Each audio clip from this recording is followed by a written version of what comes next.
Hello students. कैसे हैं आप लोग? आप लोगों ने अपना SEHSS का एग्ज़ाम दे लिया है और सॉल्यूशंस में आप लोगों ने चेक कर लिया होगा क्या आप लोगों का एक्सपेक्टेड स्कोर आ रहा है।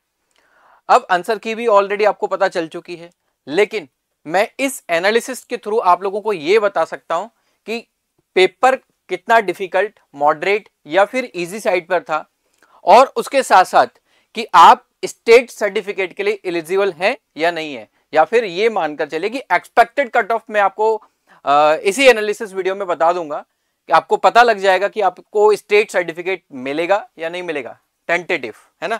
तो देख लेते हैं। बेसिकली देखो एग्जैक्टली सबसे पहली बात तो ये 8th 9th और 10th के स्टूडेंट्स इस ओलंपियाड को दे सकते थे, और यही बेसिकली हम लोग सोचकर चल रहे थे कि 8th 9th और 10th लेवल तक का ही सिलेबस आएगा।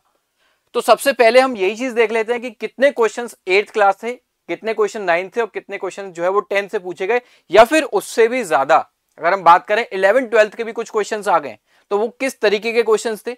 चलो इस पर एनालिसिस कर लेते हैं एक बार। तो देखो एग्जैक्टली 8th का केवल एक ही क्वेश्चन था, वो भी बायोलॉजी के अंदर। अब 9th में अगर आप देखोगे तो 21 क्वेश्चंस पूछे गए, और 10th के लिए 10th से जो क्वेश्चंस आए थे वो 20, यानी आप ओवरऑल देखेंगे तो 42 क्वेश्चन जो है वो आप लोगों का क्लास 8th 9th और 10th से था।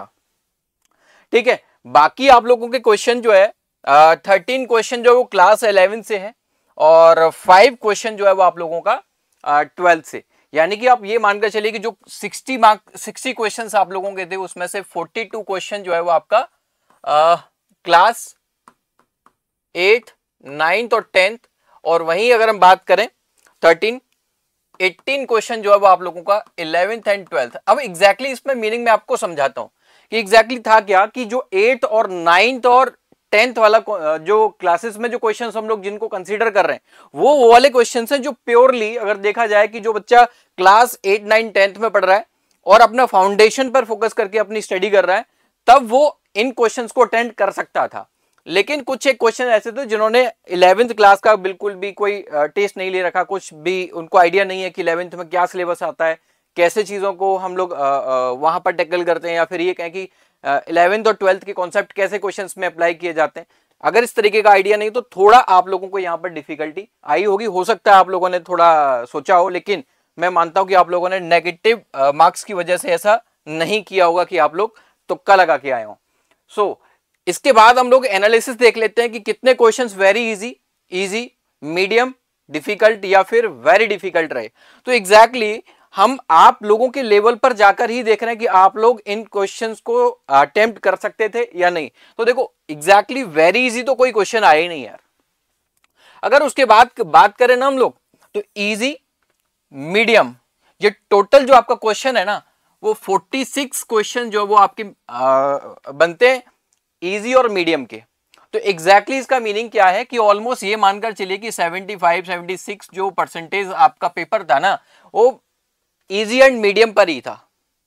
ठीक है, लेकिन जो टफ की बात करें तो 12 क्वेश्चन जो टफ और वेरी टफ में केवल 2 क्वेश्चंस को हम लोग मार्क कर रहे हैं कि यहां पर आप लोगों को चैलेंज फील हुआ होगा। ठीक है, बाकी 12 यानी कि टोटल आप देख लीजिए 14 क्वेश्चन आप लोगों का हम ये मानकर चलते हैं कि वो डिफिकल्ट साइड पे था। तो अब देख लीजिए 75% है। 75 तो अगर आप लोग इजी मीडियम, तो ओलंपियाड का तो एक्सपेक्टेड होता है कि इतना तो लेवल आएगा, जैसे हम लोग पहले भी मान के चल रहे थे कि NTSC स्टेज 2 तक का पेपर रह सकता है, या फिर हम बात करें जैसे मैथ्स में तो NSE GS में पहले मैथ्स आया करता था, उस लेवल का मैथ्स रहेगा।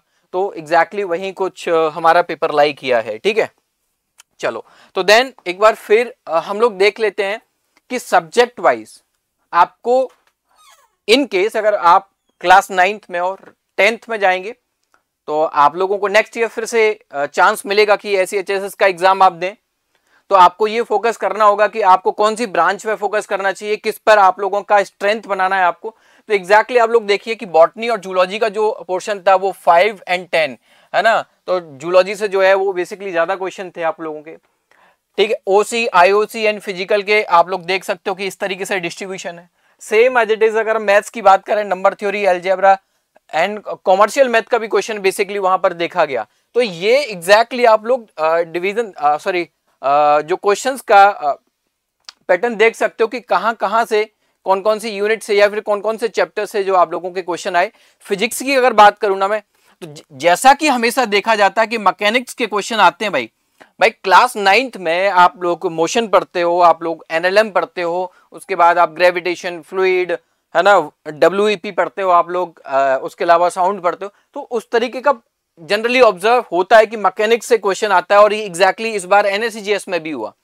मैकेनिक्स के क्वेश्चन थे, इलेक्ट्रिसिटी और रे ऑप्टिक्स के क्वेश्चन थे। भाई देखो, अगर आपने सोच लीजिए कि अगर ये चीजें ही कर रखी हैं तब भी आप लोग आसानी से फिजिक्स में स्कोर कर सकते थे। फिजिक्स हमेशा हाई स्कोरिंग होता है भाई, आप समझ लीजिए इस बात को, क्योंकि बहुत बड़ा आपके पास पोर्शन नहीं है, बट आप यहां बहुत कुछ कर सकते हो, बहुत अच्छा कर सकते थे।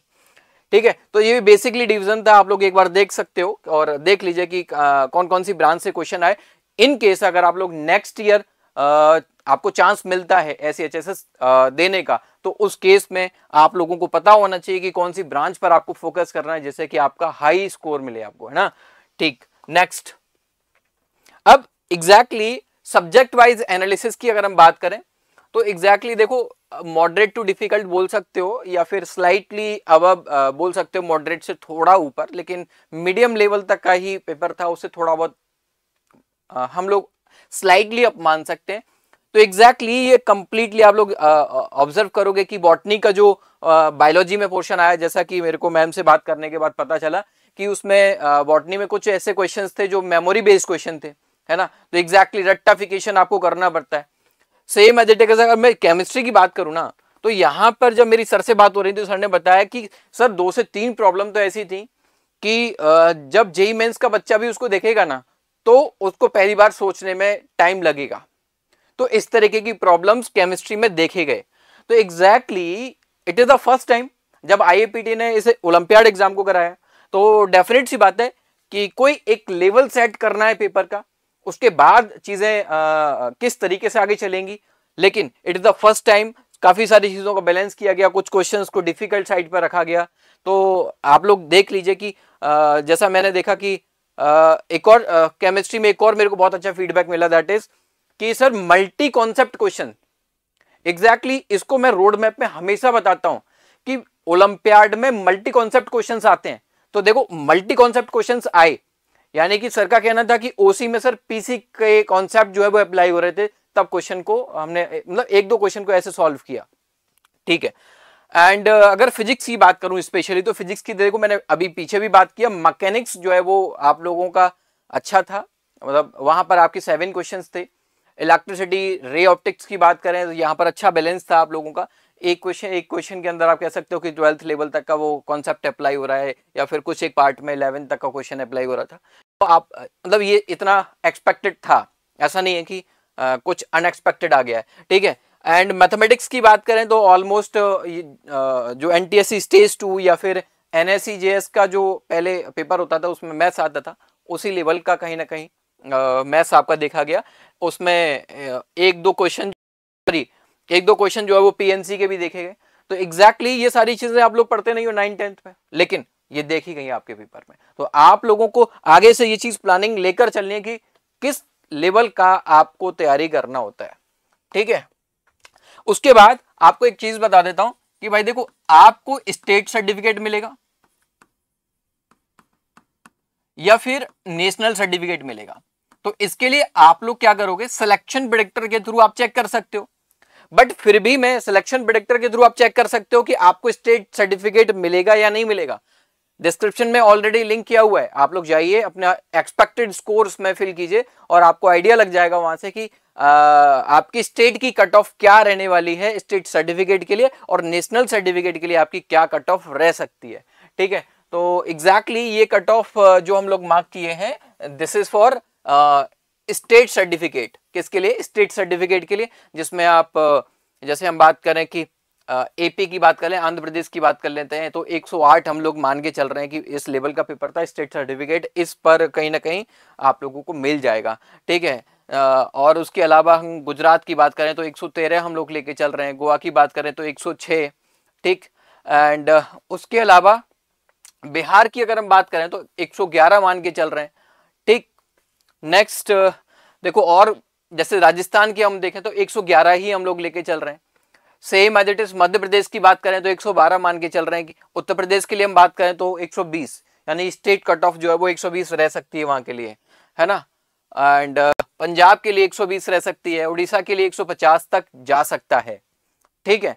तो चलिए आप लोगों के साथ मिलेंगे अगले सेशंस में, लेकिन दिस इज द एनालिसिस जो आप लोगों के एग्जाम का था। आप लोगों को सिलेक्शन प्रेडिक्टर के थ्रू अपना स्टेट सर्टिफिकेट के लिए एलिजिबिलिटी चेक कर लेना कि आप क्या स्टेट सर्टिफिकेट, मतलब आपको सर्टिफिकेट मिलेगा या नहीं, मतलब चांसेस है same as it is national certificate के लिए। और उसके अलावा जो जितने भी स्टूडेंट्स ओसीएससी के लिए जा रहे हैं, ओसीएससी के लिए जो जितने भी स्टूडेंट्स जा रहे हैं, भाई congratulations to all of you, आप लोगों ने बहुत अच्छा किया। इसी तरीके से मेहनत आप लोग करते रहिए। स्पेशली आप लोग जानते हैं कि SCHSS जो एग्जाम है उन बच्चों के लिए ज्यादा बेनिफिशियल था जो एज क्राइटेरिया के बेसिस पर इस बार NSCGS नहीं दे सकते थे, ठीक है। तो चलिए मिलेंगे अगले सेशन में, तब तक के लिए शुक्रिया एंड लेट्स क्रैक इट।